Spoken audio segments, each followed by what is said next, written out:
everyone, welcome to another video, Once Upon a Story. I am Tinkerbell. So nice to see you all. Oh, sorry, that's my phone. I apologize.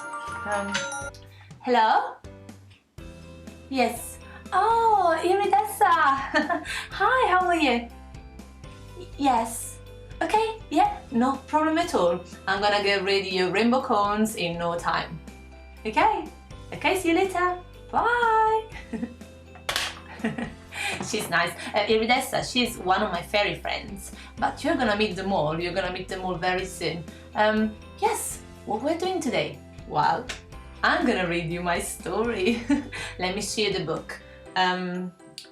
Right, where did I put it? No, that's my hammer.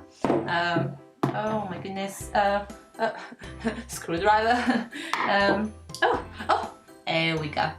Found it. That's my book, Tinkerbell. This is the book from my first movie. Now, have you watched my movies? There are 6 of them. Should I tell you the titles? So, the first movie is called Tinkerbell. The second one is Tinkerbell and the Lost Treasure. Then we have the third one, that is Tinkerbell and the Great Fairy Rescue. The fourth is Secret of the Wings. And then we've got number 5, that is the Pirate Fairy. And last one, the number 6, is Tinkerbell and the Legend of the Never Beast. They are all wonderful, so if you haven't seen them, I would suggest you to do so. But today, we're just going to talk about my first movie. So we're gonna read the book about my first one. I hope you're gonna enjoy it. It's going to be very good. And you are going to meet all my fairy friends. We always go to these beautiful adventures together. And it's so much fun. So, find a comfortable seat now, because we're gonna start to read our lovely story. I'll see you later, okay? Bye-bye!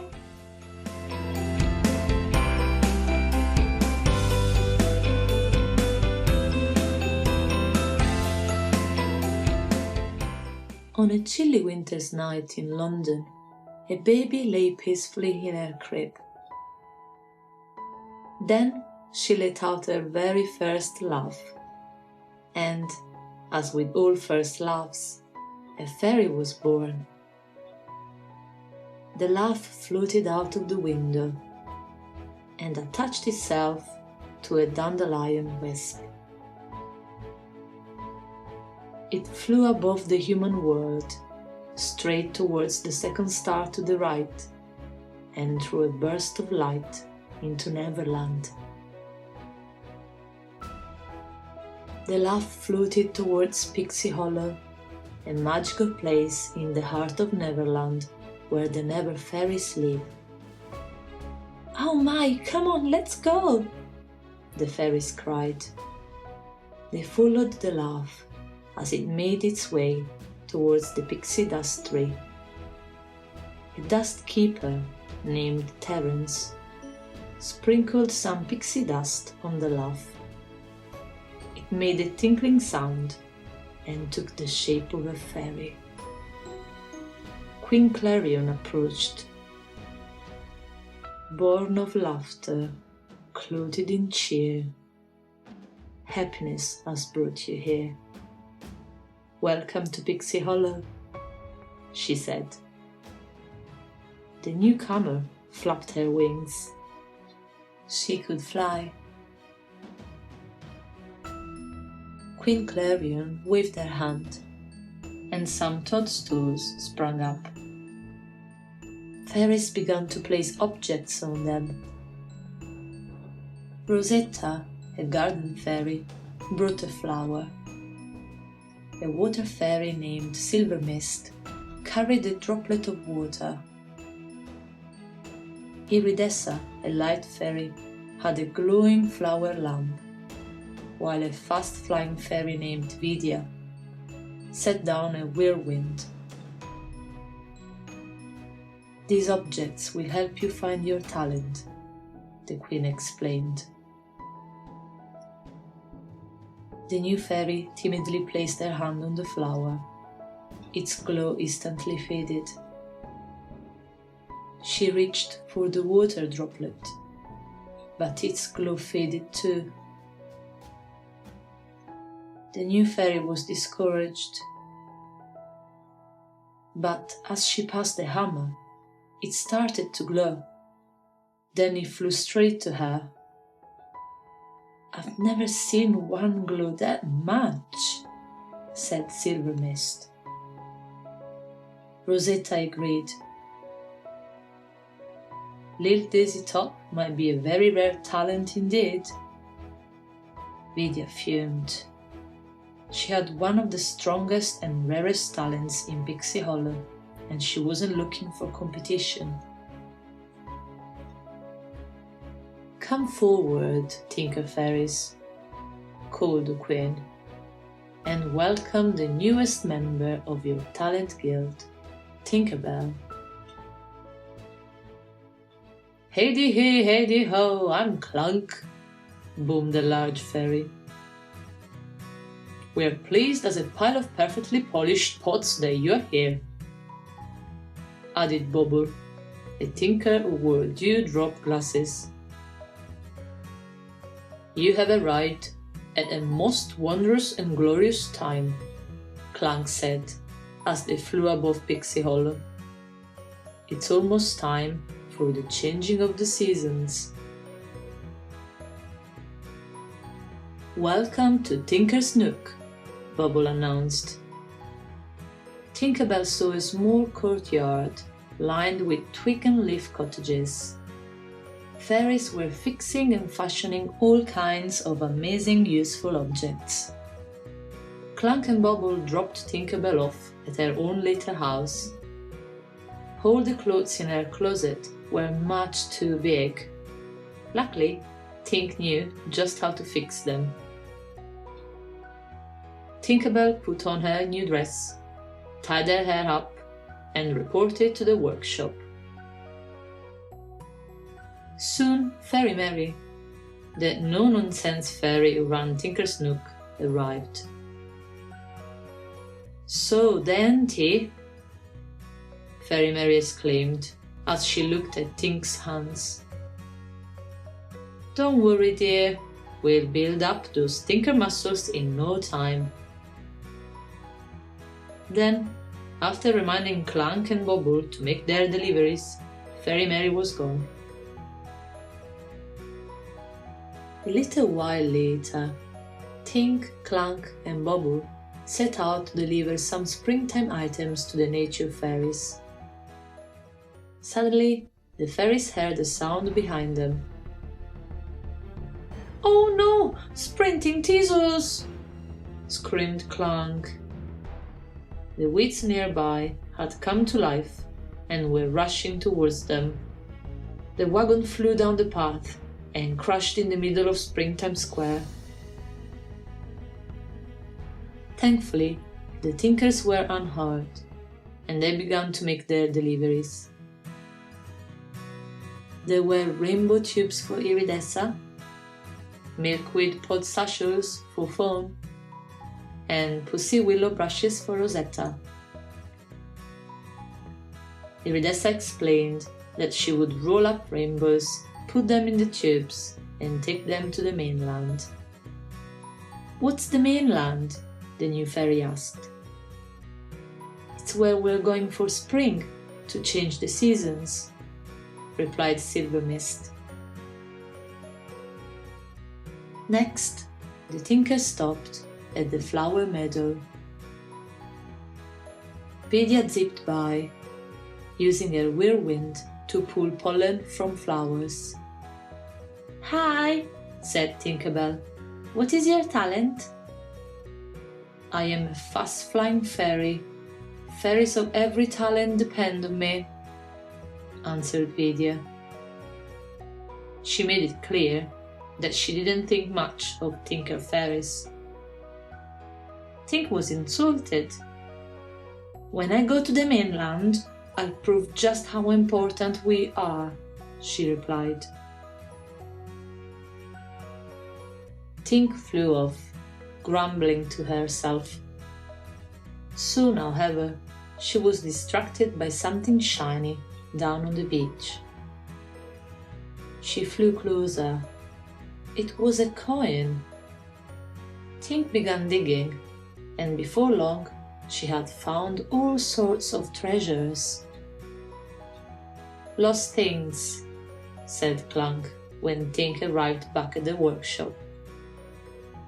"They wash up on Neverland from time to time." Fairy Mary whisked Tink's trinkets away. The Queen's review of the springtime preparations was that night, and there was still a lot to do. Tink knew this was her chance to prove just how important a tinker's talent really was. That evening, the Minister of Spring welcomed Queen Clarion to the review ceremony. Suddenly, Tinkerbell arrived. "I came up with some fantastic things for tinkers to use when we go to the mainland," she called. Before the Queen could say anything, Tink pulled out a homemade paint sprayer. But instead of spraying color, it exploded, making a huge mess. The Queen looked at Tinkerbell kindly. "Tinker fairies don't go to the mainland," she said.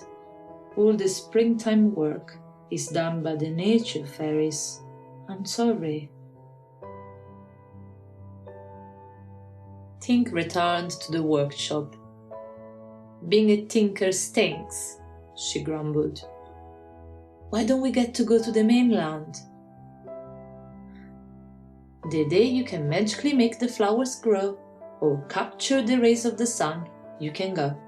Until then, your work is here," said Fairy Mary impatiently. Tink smiled slyly. She had an idea. The next morning, Tink found her friends at the pixie dust well. "If you could teach me your talents, maybe the Queen would let me go to the mainland," Tink said. Reluctantly, Tink's friends agreed to help. No fairy had ever changed his or her talent before. Silver Mist was first. The water fairy showed Tink how to place a dewdrop on a spider web. But each time Tink tried, the dewdrop burst in her hands. Next, Iridessa demonstrated how to give fireflies their glow. She captured the light in a bucket and scattered it. But when Tink tried, the light wouldn't stick to her fingers. She threw the bucket down in frustration, and the light spilled in every direction. Fawn had Tink's animal fairy lesson all planned. "We're teaching baby birds how to fly," she announced. Fawn showed Tink what to do. Unfortunately, Tink's bird was terrified. He didn't want to go anywhere. Then Tink saw a majestic bird flying overhead and decided to ask for its help. She waved her hand and tried to get the bird's attention. The scout fairies looked to see what was going on. "Hawk! Hawk!" they yelled, sounding their warning horns. Tink spotted a tree with a knothole and rushed straight for it. But the hole was already occupied by Vidya. Crack! The hawk broke through the bark with his beak. The two fairies had to get out of there, fast. They jumped down a hole into a long, dark tunnel. When Vidya reached the end of the tunnel, she could see the hawk on a nearby branch. She stopped in the nick of time, but Tink accidentally slammed into her. Vidya went shooting out of the tree. The hawk opened his beak, ready to strike. Fairies pelted the hawk with berries, rocks and twigs, and luckily it flew away. But Vidya was furious, and Tink felt awful. A little while later, Tinker Bell sat on the beach. "Great," she muttered. "At this rate, I should get to the mainland right about, never." She angrily threw a pebble and heard a clunk. It was a broken porcelain music box. By the time her friends found her, Tink was busily putting her discovery back together. "Do you even realize what you're doing?" asked Rosetta. "Fixing stuff like this, that's what tinkering is. Who cares about going to the mainland anyway?" Silvermist added. But Tink still wanted to go, so she went to see Vidya, the only fairy she thought might be able to help. Vidya had an evil idea and suggested that Tink capture the sprinting Tissos to prove that she would be a good garden fairy. Tink knew that Vidya's plan was her last chance to go to the mainland. "Hee-ha! Get! Tinker Bell cried as she rode out into Needlepoint Meadow atop Cheese the Mouse. "It's working!" Tink cried joyfully. But as she headed back to the meadow, Vidya put her evil plan into action and quietly blew open the coral gate. The Tissos ran away towards Springtime Square, trampling over the carefully organized springtime supplies. Everything was destroyed, and it was all Tinker Bell's fault. "I'm sorry," Tinker Bell whispered as she took to the sky. A little while later, Tink went to the pixie dust well and told her friend Terence she was leaving Pixie Hollow. He kindly gave her a double scoop of the glittering dust. "Thanks, Terence," said Tink. Terence was surprised she knew his name. "I'm just a dust keeper," he said. "Not exactly seen as the most important fairy in Pixie Hollow." "You are probably the most important one there is," Tink argued. "Without you, no one would have any magic. You should be proud." "I am," Terence replied. Tink could tell he knew she wasn't proud of her own talent. Tink then stopped in to visit the workshop one last time. She did love to tinker, even though her inventions never worked. Just then, she noticed something. It was the pile of trinkets she had found on the beach. "Lost things! That's it!" she cried. She went to her work table and started to tinker. That night, Queen Clarion gathered all the fairies. She explained there wasn't time to replace what had been ruined. "Wait!" Tinker Bell cried, landing in the middle of the square. "I know how we can fix everything." Tink demonstrated her paint sprayer, which she had fixed so that it worked perfectly. She had also designed other speedy machines. Vidya was furious. "Coral the Tissos," she muttered. "I should have told you to go after the hawk." Queen Clarion overheard this. She looked sharply at Vidya and told her to chase down each one of the Tissos. Pedia flew away. The Queen turned to Tink. "Are you sure you can do this?"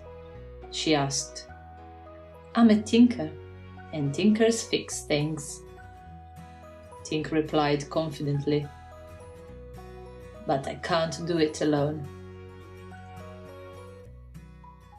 All the fairies offered to help, and soon the square was filled with piles and piles of useful objects. Tink showed a group of fairies how to assemble a machine to make berry paint. As soon as all the pieces of the machine were put together, the berries were crushed, and dozens of buckets were filled to the brim with paint. Next, Tink used a glove and a harmonica to make a vacuum. The fairies could use it to collect hundreds of seeds at a time. Everywhere she looked, Tinkerbell could see baskets and buckets of springtime supplies. Her plan was working. Early the next morning, Queen Clarion and the ministers of the seasons flew to the square. They couldn't believe their eyes. There were more springtime supplies than they had ever seen. As the sun began to rise, the Everblossom opened, giving off a golden glow. It was time to take spring to the mainland. The fairies cheered. "You did it, Tinkerbell," Queen Clarion exclaimed.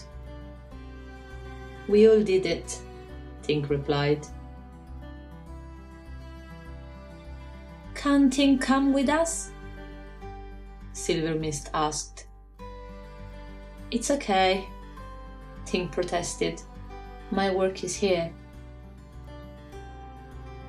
Fairy Mary gave a little whistle, and Clunk and Bobble appeared with the music box Tink had mended. "Actually ran across this myself many seasons ago," said Fairy Mary. "Didn't have a clue how to fix it. But you did, Tinkerbell. And I'd imagine there's someone out there who's missing this. Perhaps a certain Tinker Fairy has a job to do after all. On the mainland." And so Tink flew with the other fairies towards London. When they arrived, everything was cold and the landscape was grey. The fairies spread out across the city. A light fairy melted the frost on a tree branch. A water fairy sprinkled pixie dust on a frozen pond to thaw the ice. The animal fairies gently woke the hibernating creatures tucked inside the trees. Soon flowers bloomed and baby birds took flight. Tink was amazed by the magic her friends created. Now it was time for Tinkerbell to make her special delivery. She sprinkled some of the extra pixie dust Terence had given her on the music box to make it fly.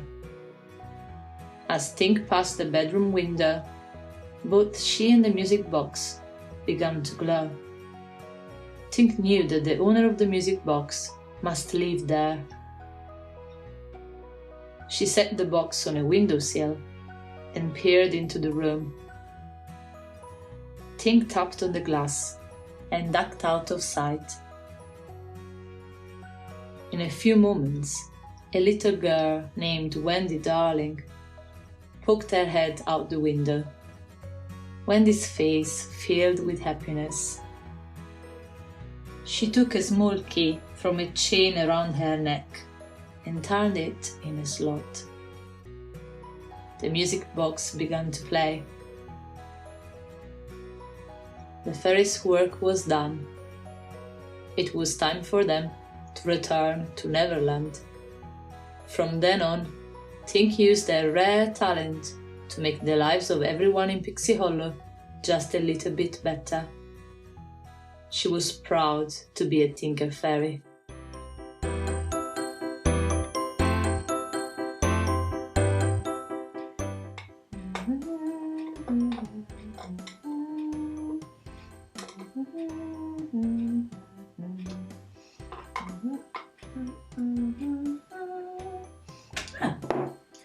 one should work. Let's see, shall we find out? Oh, hello! Hi, sorry, just tinkering as usual. Shh, okay. I was just fixing a music box for my friend Lizzie. She's a human girl. Oh, you might know her already if you've watched my movies, but if not, you can do that. You can discover who she is. Now, did you like my story? It was a very good one. It is a good one indeed. Before we say our goodbyes, I was thinking to teach you a little bit more of British Sign Language. And I was thinking to talk about my friends, my fairy friends. Now, first of all, I'd like to talk about me. So, I'm of course a fairy. How you say fairy?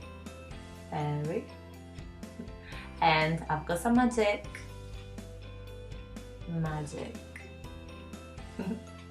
And, well, I have, let's see, I have a green dress. Green dress. So, you remember the colors. You learned them before with my other friends. Yes. So, green dress, green, and dress. And what do I do best? I tinker, of course. So I repair things, I create things. Let me show you how to say repair. Repair. Now let's talk about my friends. Let's start with Silver Mist. She's a water fairy. So water fairy. And she has got blue dress. Blue dress. And she takes care of everything about water. So she takes care of lakes, so that's a lake, and rivers, river. She's a very good friend. Good.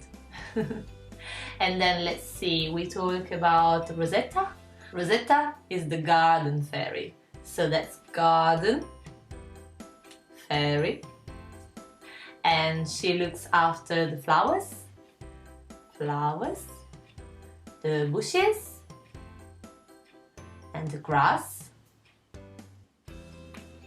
And she has got a pink dress, pink and red, I would say. So pink and red dress. Now let's talk about Iridessa. Iridessa, she's the light fairy. So light fairy. She has got a yellow dress, mostly yellow, orange as well a little bit. So let's remember how to say these two colors. Yellow, yellow, and orange, orange dress. And she can create rainbows, rainbow. And then let's talk about Fawn. Fawn, she's the animal fairy. So animal fairy. And she can speak the animal language. So the animal language. And she takes care of loads of little animals. For example, squirrels, squirrel, bunnies, and birds, and loads of others. Fawn has got an orange and brown dress. So orange and brown dress. And then we have Vidya. She's not been the best of friends for me at the beginning. But she will learn to like me and to be better, to be a better fairy. Now, she has got a purple dress. Purple dress. She's a fast flying fairy. So to say fast, fast, yeah, of course flying. By the way, this is wings as well, yeah? All the fairies have got wings. And what else about Vidya? Well, she can control the wind, and she can create hurricane. Well, my dear friends, we learned so much today. Very, very good. So, oh, sorry, that's my phone again. Just a moment, please. Hello? Oh, yes, Queen Clarion. Of course. Yes, I'll be there in a minute. Okay? Okay, bye. Yes, there was Queen Clarion.